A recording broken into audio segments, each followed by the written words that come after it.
नमस्कार दोस्तों, स्वागत है आपका डिकोड एग्जाम में। आज हम लोग करंट अफेयर्स की दैनिक श्रृंखला में 27 जून 2019 के करंट अफेयर्स को देखेंगे, जो सबसे महत्वपूर्ण 10 इस दिन के जो है बड़े करंट अफेयर्स हैं और उनसे जुड़े जो है प्रमुख तथ्य जो जीके से रिलेट करते हैं। यानी ये जो हमारी श्रृंखला है, इसका जो है एक उद्देश्य ये भी है कि करंट अफेयर्स को हम सामान्य ज्ञान से भी अटैच करके चलें, जिससे आपका सामान्य ज्ञान भी तैयार होता रहे करंट अफेयर्स के साथ में। इन वीडियोस की पीडीएफ फाइल को प्राप्त करने के लिए आप जो है हमारे टेलीग्राम ग्रुप को ज्वाइन कर सकते हैं, जिसका लिंक यहाँ पर दिया हुआ है। और अगर आप लिंक नहीं फॉलो करना चाहते हैं तो आप जो है टेलीग्राम के सर्च बॉक्स में @decode exam टाइप करिए, आपको जो है इसका चैनल मिल जाएगा और वहां पर आप चैनल को ज्वाइन कर लीजिए। तो चलिए स्टार्ट करते हैं आज का करंट अफेयर्स।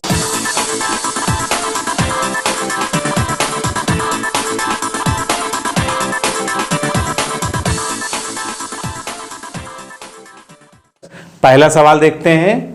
पहला सवाल ये आपके सामने है, किसे तटरक्षक बल का महानिदेशक नियुक्त किया गया है।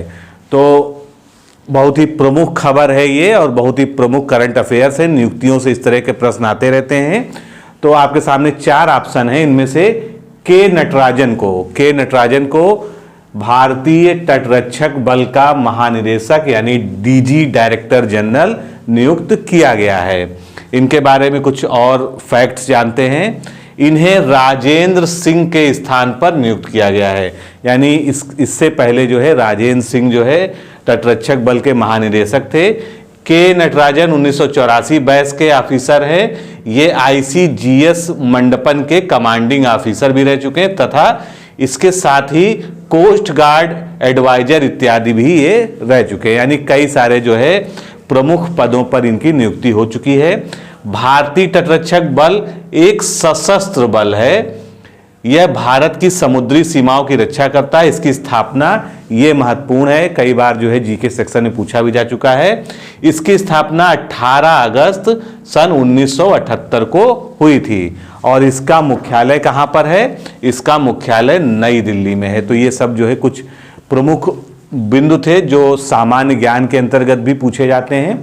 अगला प्रश्न देखिए, किस देश ने यूरोपियन संघ यानी यूरोपियन यूनियन के खाद्य आयात पर लगाए गए प्रतिबंध को 2020 तक या 2020 के अंत तक बढ़ा दिया है? तो आपके सामने 4 ऑप्शन है, इसमें से सही उत्तर क्या होगा? रूस ने इस प्रतिबंध को 2020 के अंत तक बढ़ा दिया गया है। अब इसके बारे में कुछ प्रमुख तथ्य देखते हैं। यूरोपियन संघ जो है ये क्या है? ये यूरोप में स्थित 28 देशों का एक राजनीतिक और आर्थिक मंच है, जिसमें आपस में प्रशासकीय साझेदारी होती है और जो संघ के कई या सभी राष्ट्रों पर लागू होती है। यानी कुछ लोग चाहते हैं उसको अपनाते हैं, कुछ नहीं भी अपना सकते हैं, इस तरह की भी संधियां हैं। इनर 6 के रूप में जाने जाने वाले 6 यूरोपीय देश, यानी जो ये यूरोपियन यूनियन या इसको EU कहते हैं, ये 6 यूरोपियन देश जिसको इनर 6 कहते थे, Belgium, France, Germany, Italy, Netherlands और लग्जमबर्ग, इन सब ने मिलकर 1957 में रोम की संधि के आधार पर EEC का गठन किया था। यही EEC आगे चलकर यूरोपियन यूनियन में तब्दील हो गया, जिसमें वर्तमान में 28 सदस्य देश हैं। यूरोपीय संघ की मुद्रा आप जानते हैं यूरो है, लेकिन सारे 28 देश यूरो को उन्होंने नहीं अपनाया है। केवल 19 देशों ने यूरो का उपयोग अपने यहाँ किया है। अब जो ये प्रतिबंध लगाया गया था, इसमें क्या क्या था? 31 दिसंबर 2020 तक इसको बढ़ा दिया गया है। अब 31 दिसंबर 2020 तक यूरोपीय संघ से मांस, दूध उत्पाद तथा अन्य खाद्य वस्तुओं का आयात नहीं किया जाएगा। अगला प्रश्न देखते हैं, हाल ही में किस स्वतंत्रता सेनानी का निधन हुआ है? तो ये गोवा के एक स्वतंत्रता सेनानी थे, मोहन रानाडे का जो है अभी हाल ही में निधन हो गया है। इनके बारे में कुछ फैक्ट देते हैं। गोवा की स्वतंत्रता में महत्वपूर्ण भूमिका निभाने वाले स्वतंत्रता सेनानी मोहन रानाडे का पुणे में 90 वर्ष की आयु में निधन हो गया। मोहन रानाडे क्या थे? इनका जन्म महाराष्ट्र के संगाली में हुआ था 1929 में। इन्होंने 1950 में गोवा के स्वतंत्रता संग्राम में हिस्सा लिया था। इन्होंने आजाद गोमांतक की स्थापना की थी, जो कि एक जो है संस्था थी जो है। इन्हें सामाजिक कार्य के लिए 1996 में गोवा पुरस्कार भी प्रदान किया गया था तथा वर्ष 2001 में इनको पद्मश्री से भी सम्मानित किया जा चुका है। तो काफी मशहूर व्यक्तित्व था ये। किस देश के एम्बेसडर ने भारत में जयफूट कोरिया को लॉन्च किया? तो आपके सामने 4 ऑप्शन हैं, इनमें से सही उत्तर क्या है? दक्षिण कोरिया। अब इसके बारे में देखते हैं। जयपुर फुट तो आप जानते ही, पूरे वर्ल्ड में फेमस है, जो भारत की एक संस्था भगवान महावीर विकलांग सहायता समिति के द्वारा जो है बनाई जाती है।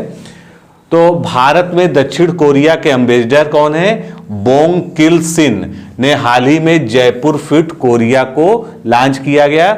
यह दक्षिण कोरिया तथा भगवान महावीर विकलांग सहायता समिति के बीच एक साझा पहल है। इस समझौते के तहत दक्षिण कोरिया भगवान महावीर विकलांग सहायता समिति को वित्तीय तथा तकनीकी सहायता प्रदान करेगा। इसी के साथ साथ भारत और दक्षिण कोरिया के बीच मेडिकल टेक्नोलॉजी के सेक्टर में भी व्यापार को बढ़ावा देने के लिए जो है प्रयास किया जाएगा। भगवान महावीर विकलांग सहायता समिति 1.78 मिलियन दिव्यांगजनों के लिए विश्व का सबसे बड़ा पुनर्वास संगठन है। जयपुर में स्थित है। आप सभी जानते हैं कि यहाँ पर जो है कृत्रिम अंग जो है लगाए जाते हैं। मेन फंक्शन ये है। बाकी जितने भी विकलांग लोग हैं जो वहाँ जाते हैं, उनके लिए कुछ ना कुछ जो है उनके द्वारा विशेष प्रयास किया जाता है। इसकी देश भर में 23 से अधिक शाखाएं हैं। इस संगठन के द्वारा जरूरतमंद लोगों को कृत्रिम अंग इत्यादि निःशुल्क लगाया जाता है। तो एक जो है बहुत बड़ा ये जो है चैरिटी है। किस देश के साथ अपना छठा गरुड़ अभ्यास भारत जुलाई में करेगा? तो गरुड़ अभ्यास बहुत फेमस है। ये छठा संस्करण है और ये किसके साथ होगा? फ्रांस के साथ। फ्रांस के साथ ही परंपरागत रूप से गरुड़ अभ्यास होता है। तो भारतीय वायुसेना के सुखोई फाइटर जेट फ्रांस के लड़ाकू राफेल विमानों के साथ गरुड़ श्रृंखला हवाई युद्धाभ्यास में भाग लेंगे। यह अभ्यास दोनों देशों की वायुसेनाओं के बीच होने जा रहा सबसे बड़ा हवाई युद्धाभ्यास है। इस युद्धाभ्यास में 120 से ज्यादा वायुसेना अधिकारी हिस्सा ले रहे हैं। यह युद्धाभ्यास जुलाई के पहले हफ्ते में शुरू होगा तथा 2 हफ्ते तक ये चलेगा। इस अभ्यास में फ्रांस का राफेल फाइटर जेट के साथ भारत का सुखोई 30 फाइटर आकर्षण का केंद्र होगा। 2003 से गरुड़ युद्धाभ्यास कभी भारत में तो कभी फ्रांस में आयोजित किया जाता है। तो बस आपको मुख्यतया याद रखना है कि गरुड़ का जो है ये छठा युद्धाभ्यास है गरुड़ संस्करण का, और ये वायुसेना अभ्यास है और साथ में जो है ये भारत और फ्रांस के बीच में किया जाता है। अगला प्रश्न आपके सामने है, हाल ही में वन एवं पर्यावरण मंत्रालय द्वारा इस वर्ष कितने करोड़ पौधे रोपे जाने का लक्ष्य है? एक बहुत अति महत्वपूर्ण प्रश्न इसको हम कह सकते हैं। तो इसका सही उत्तर क्या होगा?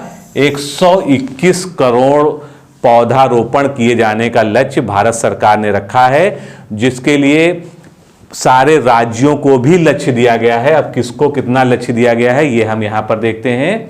तो केंद्र सरकार ने सभी राज्यों के लिए यह लक्ष्य रखा है, जिसमें तेलंगाना को सबसे अधिक 27 करोड़ पौधे रोपने का लक्ष्य दिया गया है। तो ये पूछा जा सकता है कि किस राज्य को सबसे अधिक लक्ष्य दिया गया है? तो तेलंगाना को 27 करोड़ पौधे रोपने का लक्ष्य दिया गया है। इसी तरह उत्तर प्रदेश को करीब 7.5 करोड़, बिहार को 1.5 करोड़, झारखंड को 70 लाख पौधे रोपने का लक्ष्य दिया गया है। और इस तरह 18 लाख हेक्टेयर से ज्यादा भूमि पर यह पौधारोपण किया जाएगा, जो कि जलवायु परिवर्तन के दिशा में भारत की तरफ से एक जो है बड़ा प्रयास होगा। इसके तहत बांस, औषधीय पौधों के साथ साथ देशज प्रजातियों के पौधे भी लगाए जाएंगे। तो हर दृष्टि से ये इंपॉर्टेंट है। किस देश ने हाल ही में 2023 आईओसी सत्र की मेजबानी का दावा पेश किया है। आईओसी क्या होता है? इंटरनेशनल ओलंपिक कमेटी, यानी भारत में ओलंपिक 2023 में हो, इसके लिए भारत ने अपना दावा पेश किया है। और भारत का प्रस्ताव कहां है कि मुंबई में जो है ओलंपिक खेलों का आयोजन 2023 में होना चाहिए। इसके तहत ओलंपिक संघ के अध्यक्ष कौन है? नरेंद्र बत्रा, ये नाम आपको याद रखना है।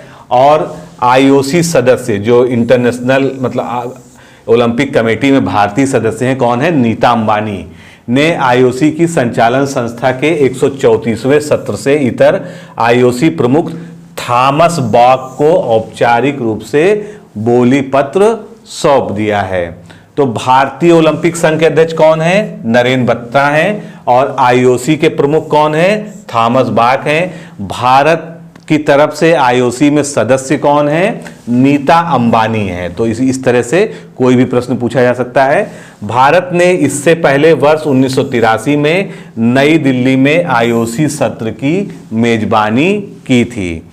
तो ये इसके बारे में सारे फैक्ट हो गए। अब अगला प्रश्न देखते हैं। नीति आयोग ने एक रिपोर्ट जारी की है, हेल्थ इंडेक्स 2019, जिसके बारे में कल प्रधान सर ने जो है पूरा डिटेल्ड वीडियो बना के जो है अपलोड किया था। अगर आपने नहीं देखा है तो जरूर देख लीजिए, क्योंकि उससे एक या दो क्वेश्चन आपको आगे मिलने की संभावना है। उसी से जुड़ा हुआ एक क्वेश्चन हम पढ़ते हैं कि इस इंडेक्स में किन राज्यों के अंकों में या तो परिवर्तन हुआ है, लेकिन उनकी रैंक में कोई भी परिवर्तन नहीं हुआ है। यानी 2015-16 में जो उनकी रैंक थी, वही रैंक 2017-18 में बनी हुई है, भले उनके अंक जो प्राप्त हुए हैं उसमें कोई अंतर हुआ है। तो इसमें सही उत्तर क्या है? केरल। केरल, गुजरात, जम्मू एंड कश्मीर, झारखंड और उत्तर प्रदेश, ये ऐसे राज्य हैं जिनके अंकों में हो सकता है कोई फेरबदल हुआ हो, लेकिन इनकी जो पोजीशन थी वो वही की वही है। उदाहरण के लिए केरल पहले स्थान पे था, आज भी पहले स्थान पे है। और उत्तर प्रदेश 21वें स्थान, यानी अंतिम स्थान उत्तर प्रदेश को मिला था भारत के बड़े राज्यों की सूची में। तो उत्तर प्रदेश सबसे फिसड्डी राज्य जो है इस बार भी बना रहा।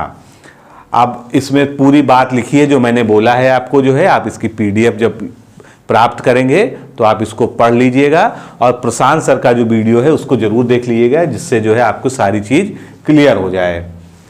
हाल ही में किसे रॉ यानी रिसर्च एंड एनालिसिस विंग के नए प्रमुख के रूप में नियुक्ति दी गई है? तो इसमें सही उत्तर क्या है? सामंत गोयल। सामंत गोयल को रॉ प्रमुख बनाया गया है। रॉ जो है भारत की जो है एक इंटेलिजेंस एजेंसी है। और सामंत गोयल भारतीय वायुसेना का बालाकोट एयर स्ट्राइक की योजना बनाने में इन्होंने योगदान दिया था। सामंत गोयल 1984 बैच के आईटीएस ऑफिसर हैं। इन्हें अनिल धस्माना के स्थान पर रा का प्रमुख बनाया गया है। यह भारत की अंतर्राष्ट्रीय गुप्तचर संस्था है। इसका गठन कब हुआ था? सितंबर 1968 में रा का गठन हुआ था। रॉ का मुख्य कार्य जानकारी इकट्ठा करना, आतंकवाद को रोकना और गुप्त ऑपरेशंस को जो है अंजाम देना, ये सभी जो है रॉ की कुछ कर्तव्य हैं। आखिरी क्वेश्चन आज का, भारतीय क्रिकेट टीम किस टीम को पीछे छोड़ते हुए एक दिवसीय आईसीसी रैंकिंग में पहले पायदान पर आ गई है? तो पहले पायदान पे कौन टीम थी अब तक? इंग्लैंड। इंग्लैंड को पीछे करते हुए भारत जो है अब जो है पहले पायदान पे आ गया है।